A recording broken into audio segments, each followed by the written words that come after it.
無意識なんです。気づいていないんです。セルフハンディキャッピングを使っている人は、無意識で自分の人生の可能性を狭め、自分の能力を貧弱にしているのです。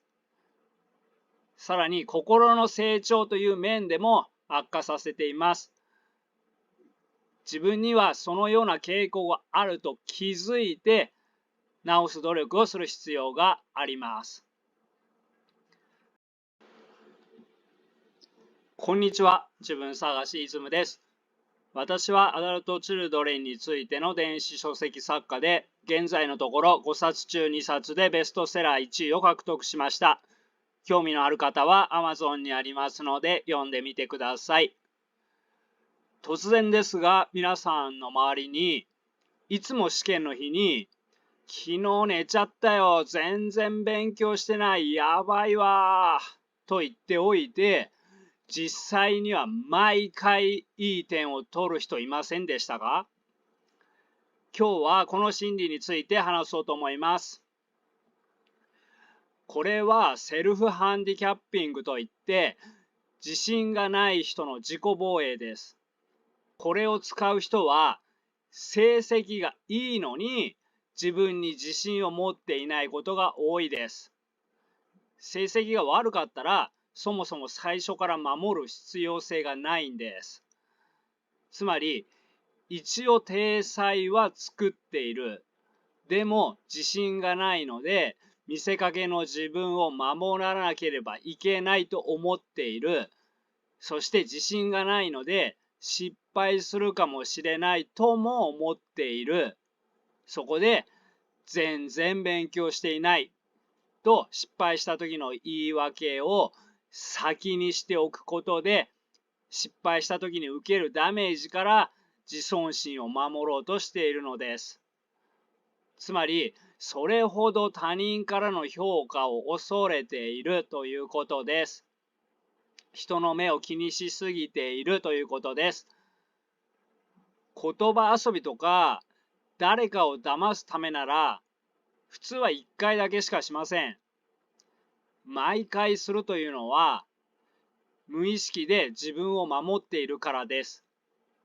1回だけではやめられません。何度も使います。このような人が、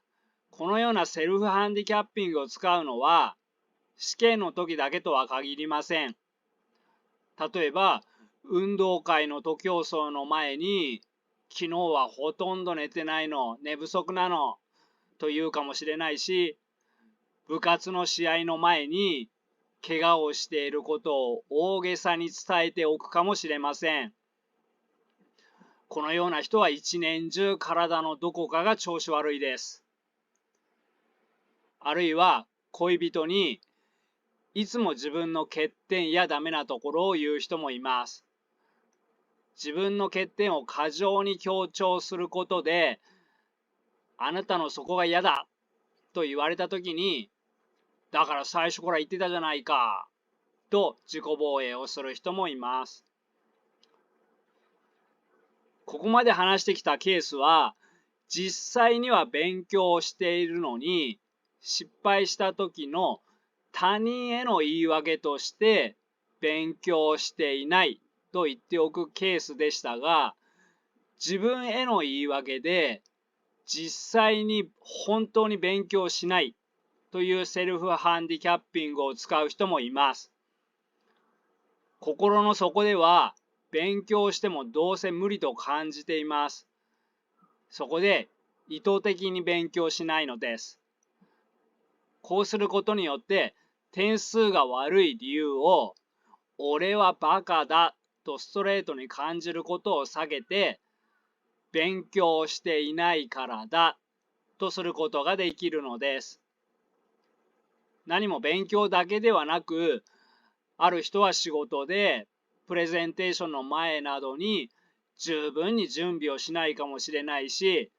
別のある人はアダルト・チルドレン克服の努力も何もしないかもしれません。セルフハンディキャッピングはもっといろいろな方面に出ます。いくつか例を出してみましょう。思春期に芸能人やアニメの登場人物に恋をするというのはよくありますが、年齢的にだいぶ大人になっているのに、いつまでも芸能人に片思いをしているというのは、セルフハンディキャッピングの可能性があります。このような人は自己評価が極端に低く、リアルの世界では恋人を得られないと感じています。そこで周りにいる人には見向きもせず、成功の可能性がない芸能人やアニメの登場人物などを追いかけているのです。つまり手に入らない芸能人に片思いすることで、リアルの世界で生きることから逃げています。最初から手に入る可能性がない相手であれば、手に入らなくてもダメージにならないからです。無意識で傷つくことを避けているのです。もちろん芸能人に恋をする人すべての人がセルフハンディキャッピングを使っているというわけではありません。人生に影響を与えない範囲での単なる憧れということもあります。また、セルフハンディキャッピングで偏差値の高い大学しか受験しない人もいます。偏差値の低いところも受けて失敗したら、自分の能力や努力に問題があるということになってしまうので、偏差値の高い大学のみを受験し、失敗しても、それは偏差値が高い大学だから仕方がないと解釈するのです。このケースも行動は同じでも心理背景は違うということはいくらでもあります。だから偏差値の高い大学しか受けなくてもセルフハンディキャッピングを使っているとは限りません。自信や志が高く偏差値が高い大学だけを受験する人もいます。つまり自信がある人と自信がない人とで同じ行動をすることはあります。このことを私の例で説明しておきましょう。私は小学校の頃からバスケットをしていたのですが、高校の時に他の学校のものすごく上手い人のプレーを見ていたら、ノーマークなのにシュートせずに、ディフェンスが来てからディフェンスをきれいにかわしてシュートを決めるというプレーを何度か目にしました。これは本来ならノーマークのうちに早く打てと怒られるプレーです。大人になってからこの話を聞いた時に、ただ決めても面白くないのでわざとディフェンスを待っていたという衝撃的な事実を聞きました。この人は小学校の時から県選抜に選ばれたり、その中でも1番か2番目ぐらいにうまかった人です。簡単に点が取れちゃうので、あえて自分にハンディキャップをつけてたのです。これは自信がある人のチャレンジです。わざとディフェンスを待っていたという話を聞いたときに、私ははっと思い出しました。それは私も高校の時にあえてディフェンスにぶつかりながらシュートをしていたのです。その時は県内トップクラスの人と同じようなことをしていたんだと自分を誇らしく思っていましたが、真理がわかるようになってから振り返ると、これは真逆です。私は自信がない上でのセルフハンディキャッピングだったんです。相手にぶつかればシュートが外れても仕方がないという言い訳です。だからノーマークチャンスを作ろうとせずに必要以上にぶつかりに行き、自ら自分のプレーを貧弱にしていました。そのことに当時は全く気づいていませんでした。むしろ自分はファールを誘っているという常人にはできないすごいレベルのことをしていると思っていました。このように無意識なんです。気づいていないんです。セルフハンディキャッピングを使っている人は無意識で自分の人生の可能性を狭め、自分の能力を貧弱にしているのです。さらに心の成長という面でも悪化させています。自分にはそのような傾向があると気づいて直す努力をする必要があります。ではポイントを振り返ります。例えばですが、親に操作されていい子になった優等生などは、成績がいいのに自信がない人が多いです。このような人だけではありませんが、自信がない人は自信がないだけに見せかけの自分を維持することに全力を注ぎがちです。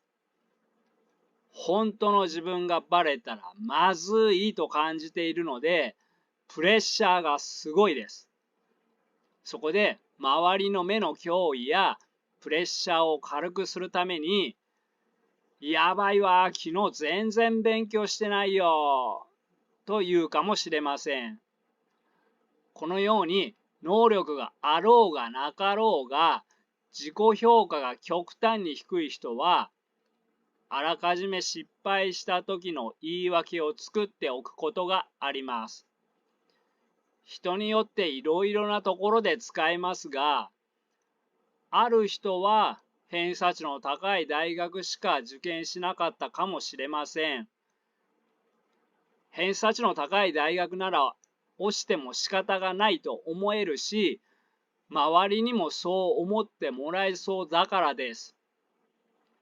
そうすることによって受験に失敗して傷つく機会から逃げているのです。これが無意識で行われています。ここで気づいてほしいことは、人生は今生きている人生の一つだけではないということです。自分が選択するのを拒否しているだけで、自分に合った偏差値の大学に行っている人生もあったんです。でも傷つくことを恐れて、自分の偏差値に合った大学に行く人生を選択肢から削除してしまったんです。自分の可能性を狭めてしまっています。また私はある飲食業の研修で、こういうことやるの初めてなんですということを強調しすぎて、研修先の社員を不安にさせ、通常1ヶ月の研修が1週間延長させられたことがあります。もちろん、こういうことやるの初めてなんですは、研修の試験に落ちた時の言い訳です。うまくできないであろう言い訳をしすぎると、通常は評価を失います。では、なぜこんなことが起こってしまうのでしょう。根っこは、極端に自己評価が低すぎるために、やる前に失敗することを予想しているということです。ここに気づいてください。失敗すると予想しているので、傷つかないように自分の人生の可能性を狭めているのです。一方、自己評価が高い人も自らハンディキャップを課すことがあります。でも彼らの場合は、やる前に成功することを予想しているのです。